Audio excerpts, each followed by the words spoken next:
Alright, Outlaw Radio Live fans, we are live right here, right now with none other than QBosilini. How you doing this evening? Hey man, what's going on? Oh, doing pretty good, man. Doing pretty good. Like I said off the record, I do want to say my apologies to you and our live audience for that 7 minute delay. You gotta say, you gotta love technology. Hey man, I'm just sitting here sipping my hot coffee, man, because I'm trying to kill anything that got to do with that virus, and they say he kills it, so I'm on this hot coffee. Hey, that's the best way to do it, man. You know what I mean? You can't go wrong with coffee. Already. So I have to ask you, what made you decide to get into the music industry initially? Man, I've been doing music since I was probably 13 years old. I always just had a love for music. It wasn't really, at that age you wasn't really thinking about getting in the game. You know what I'm saying? It was all passion. You know what I'm saying? And I was hearing music like Too Short, and before that the Fat Boys. Slick Rick. So everything kind of influenced me. In my early years, man. I caught a lot of heat for it because where I grew up, man. Uh, what you had out at the time, maybe the Beastie Boys, as far as white rappers. You know what I'm saying? So I would catch a lot of heat being who I was. You know what I'm saying? I would have to fight because it was, predominantly white. I mean, you know what I'm saying? So it was like they driving tractors and listening to country music. You know what I'm saying? So I caught hell trying to be who I really was. And also, in 2001, you co-founded the label Wide Open Records with alongside James DJ Jimmy Safford. I have to ask you, tell us a bit more about that formation and how did you and DJ Jimmy get connected? I was doing my own thing independently. Probably I guess this was around 2001. I had released my first actual CD. Before that, I was pumping out tapes. You know what I'm saying? I've been doing it that long. I'm that old. You know what I'm saying? But I started at a real young age. Like I said, so uh, I had been pushing my first CD. It was called Dirty White Boy, and I had a partner that I knew named Draco. And Draco passed the CD along to DJ Jimmy, which Jimmy at the time was a big time. You know what I'm saying? Let's just say a money man at the time. You know what I'm saying? He had a lot Oh of yeah. things going on. And, when he heard my CD, he said, man, let's link. And he called me, you know what I'm saying? I lived in a place called Greenville, Tennessee, and he was in a place called Kingsport. And we probably about maybe 30 minutes apart, 30, 40 minutes apart. But we linked up, man, you know what I'm saying? And with, my passion at the time, and my drive, kind of, we had Jimmy with the money behind me, man. We just started doing our thing. You know what I'm saying? And we formed Wide Open Records. So I have to ask you, is that record label still around today, or is it defunct? Nah, man, it was like we did our thing real big. Like we had a club, we had a music store. We really took over the city. When you hear somebody now run the city, you know what I'm saying? Just being cocky with it. Now we really ran the city. You know what I'm saying? And he had caught a drug charge, and he went away for 10 years. And it was like when that happened, it's like everything just crumbled. You know what I'm saying? So it was like starting over from scratch like that. And also alongside, sorry, away from your music there for a minute, I noticed one of my favorite hip hop films is Hustle and Flow. I read that you were actually were on the movie set of that film. I have to ask you, what was that experience like being able to see such a phenomenal film from behind the scenes? Oh man, it was great, man. It was like me and Jimmy, like we was rubbing elbows, everybody, and we had made, what I'm saying, I had put out an album called Ain't Stopping Nothing through Wide Open Records, and we had Cujo from the Goody Mob on there and some other people, and we had Def Jam South promoting the album. So they was like, we shooting this movie, you know what I'm saying? Where Ludacris is gonna be in the movie along with I-20, that was Ludacris' artist, Memphis, and they was like, if y'all want to come on the set, come on. It was like cool, you know what I'm saying? We was out there promoting the album, you know what I'm saying, and just doing our thing while we was there. But like, I was on the tour bus, on Ludacris' tour bus, you know what I'm saying? And like, there was a scene in the movie Chris and Terrence Howard was across from each other at the bar. Oh, in the bar. And I was actually outside looking in, standing with John Singleton when all that was going on, man. So he was like, I'll never forget that. So I have to ask you, was that the only movie that you got to be behind the scenes for, so far? Yeah, you know what I'm saying? If I haven't lost that memory, yeah, I think that's it. Hey man, you never know. Next time, you never know. It might be you actually on set in the film. You never know. Hey, wishful thinking, man. You never know.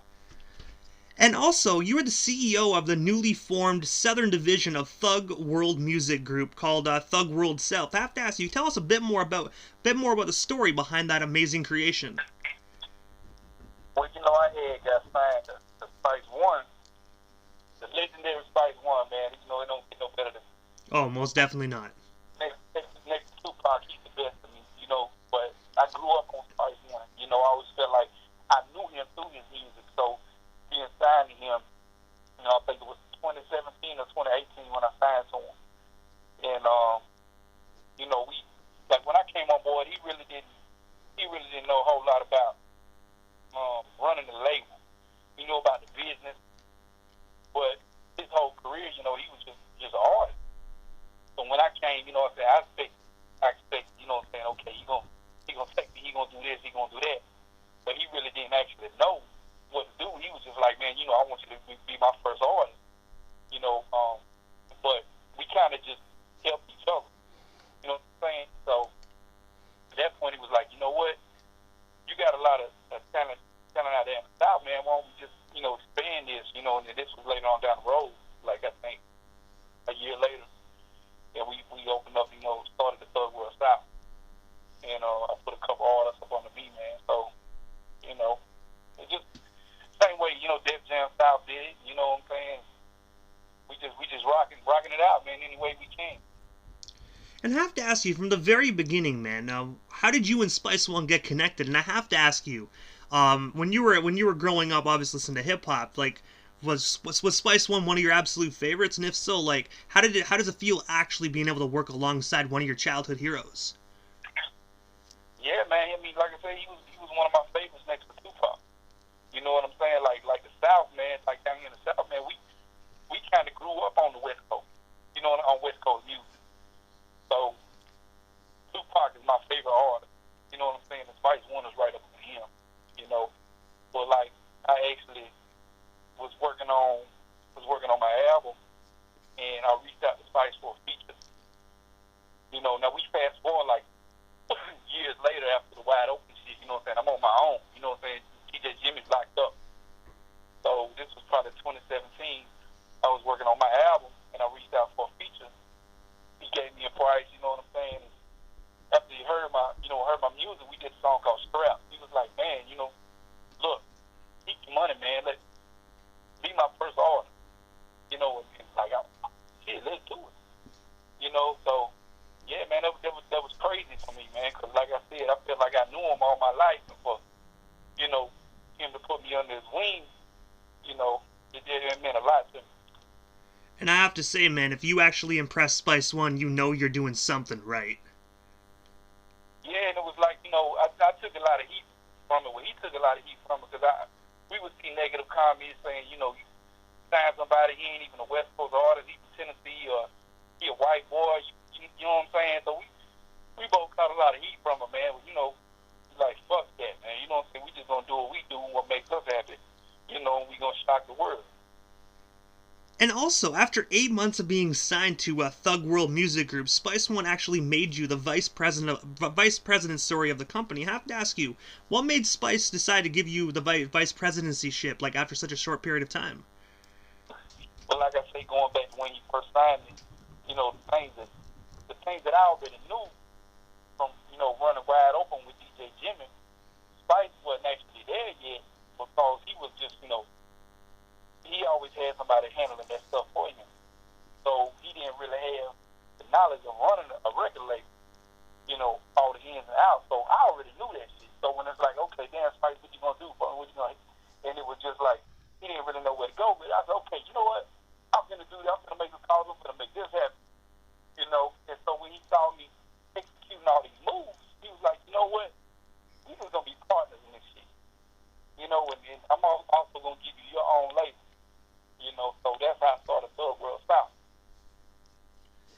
also, in the year 2018, so 2 years ago, you released the album The Beautiful Struggle. I have to ask you, what's the inspiration behind that amazing album?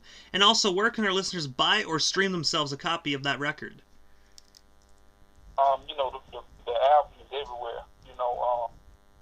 For free, you can stream it for free on that fifth. But you can buy it on iTunes and anything. I actually got two different versions. One is the regular album version, and one is, if you know, OG Ron P from Texas. It was actually Drake's DJ, and he started Swisher House. So he actually chopped and screwed the album for me. So I got like a Texas style version and a regular version. But I mean, the beautiful struggle, man, is just just everything like I just mentioned, like going through in this rap game, like the ups and the downs. You know what I'm saying? Like that's the struggle. And my name actually means, when you spell it out, QBoS, which is one S, it means brother struggle. You know what I'm saying? So it's all about the struggle and overcoming. And I have to ask you, do you have any hard copies available for the old school listeners by any chance? We did, you know what I'm saying? But like we sold them all. We sold all the hard copies, and like the way the game is getting now, we just never even ordered anymore because everybody's just. I listen to CDs. I got a CD player. You know what I'm saying? But it was like people really stopped buying them, and it was like we losing money. You know what I'm saying? Buying all these CDs and people just going straight digital. It's completely understandable. I'm the same way. I love hard copies. That's why when I have amazing individuals like yourself on the air, I always like asking because, in a way, it's kind of like me asking for myself because I'll be buying a hard copy, right? There's nothing better than holding the cover, being able to read the credits, read the thank you notes. That's the best time to actually listen to a CD is when you get a chance to hold the work. Well, I still got, I listen to a few new rappers. So I can't say I don't listen to new music, period, because that would be, like contradicting myself.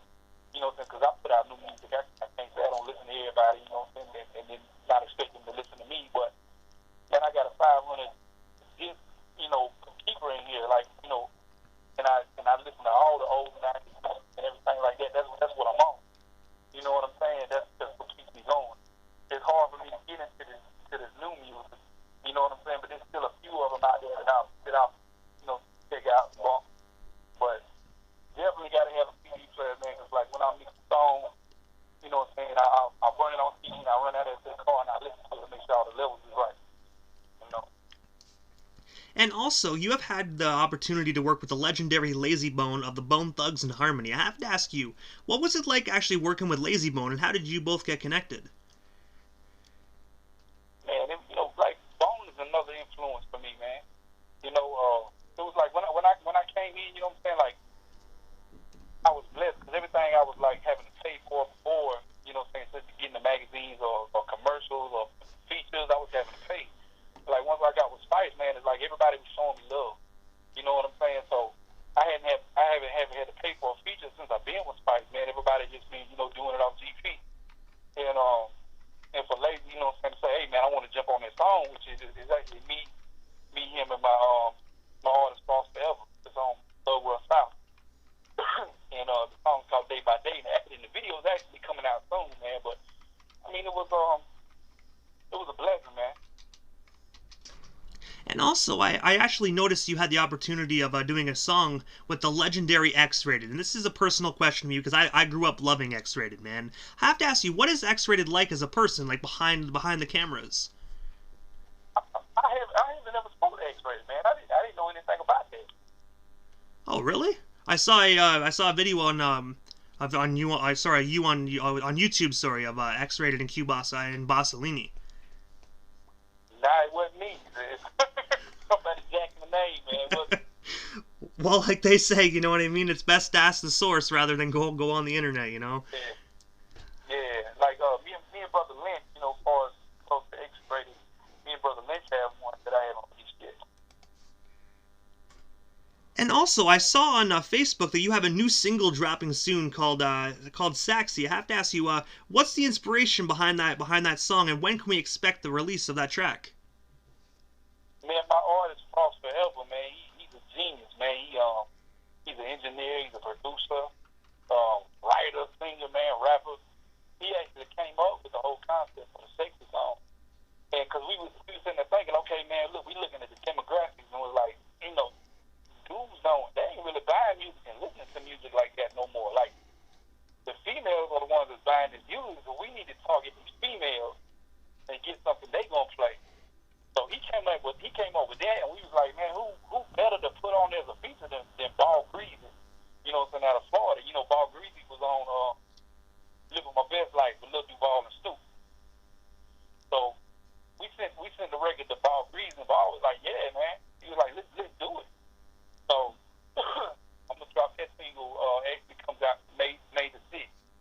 So that's strictly for the females, man. You know, when this virus first hit, man, it was like, kid music, man. I ain't got time for that. I got other stuff on my mind. But after a while, it was like, you boxed in, you ain't got nothing else to do, man. Let's get these people something to listen to. And that's true, man. That's true. And I have to ask you, QBosilini, you've done so much amazing stuff in like your career so far. I have to ask you, man. There's a lot of underground talent out there that are like really trying to make a name for themselves. What's some best advice you can give some of these individuals that are really trying to make it in the hip hop industry? Man, there's so many different ways to do it, man. Because I've seen cats such as myself to just do this forever. You know what I'm saying? And still not reach that level where they want to be at. You know what I'm saying?